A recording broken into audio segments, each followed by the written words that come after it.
प्रीति का अपना कोई नहीं था। वो इस दुनिया में बिल्कुल अकेली थी। पेट भरने और जिंदा रहने के लिए प्रीति रेलवे स्टेशन पर आलू की सब्जी और रोटी का ठेला लगाया करती थी। ट्रेन के आने का समय हो गया है, ये ट्रेन बस आती ही होगी, तब तक मैं ये आलू की सब्जी गरम कर देती हूँ और रोटियां सेकनी शुरू कर देती हूँ। प्रीति के इतना बोलते ही ट्रेन स्टेशन पर पहुंच जाती है और ट्रेन के रुकते ही उसमें से लोगों की भीड़ निकलनी शुरू हो जाती है। गर्मा गर्म सब्जी और रोटी तैयार है, मेरे ठेले पर आइए और अपनी भूख मिटाइए। मेरे हाथ की रोटी सब्जी को एक बार खाइए। अरे मेरे ठेले पर जरूर आइए। थोड़ी ही देर में प्रीति के ठेले पर लोगों की भीड़ लग जाती है। सभी लोग बड़े ही स्वाद से उसकी आलू की सब्जी और रोटी का लुत्फ उठाते हुए उसकी बहुत तारीफ करते हैं। तभी प्रीति के ठेले के पास भीड़ देखकर सुरेश वहां आ जाता है और प्रीति के हाथ की बनी आलू की सब्जी और रोटी खाने के बाद उसे पैसे देने के लिए जैसे ही अपनी पैंट की जेब में हाथ डालता है तो मेरे पैसे मैंने तो इसी जेब में रखे थे, फिर कहाँ गए? अब मैं क्या करूं? बाबूजी, ये लोगों से भरी ट्रेन थी। उस ट्रेन में शायद तुम्हारी किसी ने जेब काट ली होगी। वैसे भी ट्रेन में बहुत जेब कतरे घूमते हैं, बस आगे से सावधान रहना। पर मेरे पास वही पैसे थे। मैंने तुम्हारी रोटी सब्जी खाई है, अब उसके पैसे कैसे चुकाऊं? अरे कोई बात नहीं बाबूजी, आते जाते फिर कभी दे देना, अभी रहने दो आप। सुरेश काम पर जाने के लिए रोज उसी स्टेशन से ट्रेन पकड़ता था, इसीलिए अगले दिन सुरेश प्रीति के पैसे उसे लौटा देता है। पर सुरेश काम से आते वक्त रोज प्रीति के हाथ की बनी सब्जी रोटी खाया करता था। ऐसे ही कई दिन बीत गए। एक दिन सुरेश प्रीति के पास गया और उससे बोला, प्रीति, मैं तुम्हें बहुत पसंद करता हूँ, क्या तुम मुझसे शादी करोगी? बाबूजी, मुझ गरीब से ऐसा मजाक मत करो। मैं ठहरी एक गरीब और मामूली सी लड़की, स्टेशन पर सब्जी रोटी बेचने वाली। मैं तुमसे शादी नहीं कर सकती। पहली ही नजर में मैं तुम्हें पसंद करने लगा। तभी से मैंने ठान लिया था कि शादी करूंगा तो सिर्फ तुमसे। तुम गरीब हो, क्या काम करती हो, इससे मुझे कोई लेना देना नहीं। मैं बस तुमसे प्यार करता हूँ। अगर तुमने शादी के लिए हाँ नहीं बोला तो मैं इस ट्रेन के नीचे आकर मर जाऊंगा। हाँ। सुरेश का इतना प्यार देख प्रीति उससे शादी करने के लिए मान जाती है। दोनों एक मंदिर में जाकर शादी कर लेते हैं। सुरेश प्रीति को अपने घर ले जाता है। प्रीति, आज से ये घर तुम्हारा है। तुम्हारा नहीं, हमारा। ये घर आज से हम दोनों का है। तभी पीछे से एक आवाज आती है, हाँ क्यों नहीं, ये घर आज से हम सब का है। हाँ, ये कौन है? इनके बारे में तो तुमने मुझे कभी नहीं बताया। अगर तुम्हें बता देते तो हमारा बना बनाया काम बिगड़ जाता। चलो अब मैं ही बताती हूँ कि मैं कौन हूँ। मैं तुम्हारी पति की पहली पत्नी हूँ और हाँ, इनकी पत्नी हमेशा से मैं ही थी और मैं ही रहूंगी। सुरेश, तुम शादीशुदा थे और तुमने मुझे बताया भी नहीं। इसका मतलब तुमने मुझसे झूठ बोला। क्यों बोला तुमने मुझे झूठ? बताओ।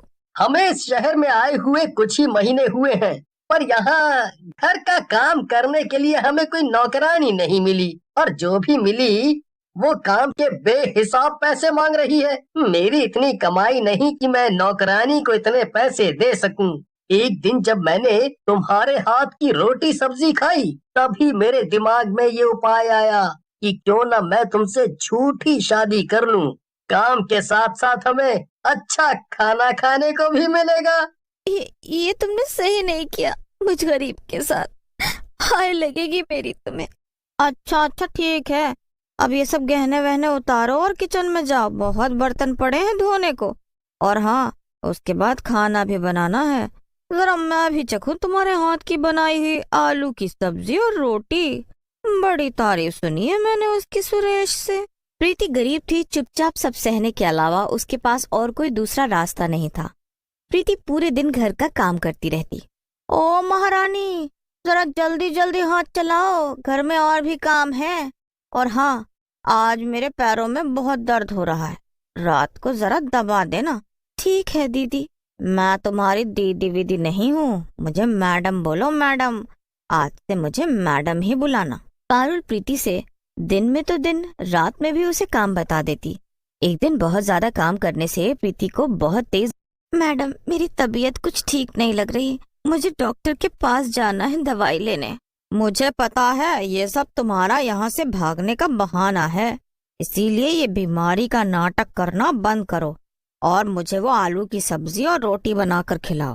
प्रीति किचन में जाकर लग जाती है बीमार हालत में ही खाना बनाने, पर खाना बनाते बनाते एकदम से उसके हाथ रुक जाते हैं और वो जमीन पर गिर जाती है। प्रीति मर चुकी थी। सुरेश की नजर जब प्रीति पर पड़ती है, क्या हुआ जी, इसे क्या हुआ? ये मर चुकी है और इसकी मौत के जिम्मेदार हम दोनों हैं। अब हमें जेल होगी। पुलिस से बचने के लिए सुरेश और पारुल उसे घर के अंदर ही गाड़ देते हैं। पर कुछ रात जब एक दिन पारुल और सुरेश सोए हुए थे, तभी उनके कमरे में एक चुड़ैल हाथ में थाली पकड़े हुए आती है। खाना लाई हूँ, खा लो, गर्मा गर्म। कौन है? कौन हो तुम? इस घर में कैसे घुसी? सुरेश उठो जरा, देखो हमारे घर में ये औरत कहाँ से घुस आई है। गर्मा गर्म आलू की सब्जी और रोटी बनाकर लाई हूँ मैं तुम्हारे लिए, खाओगी नहीं मैडम? इतना सुनते ही पारुल घबरा जाती है।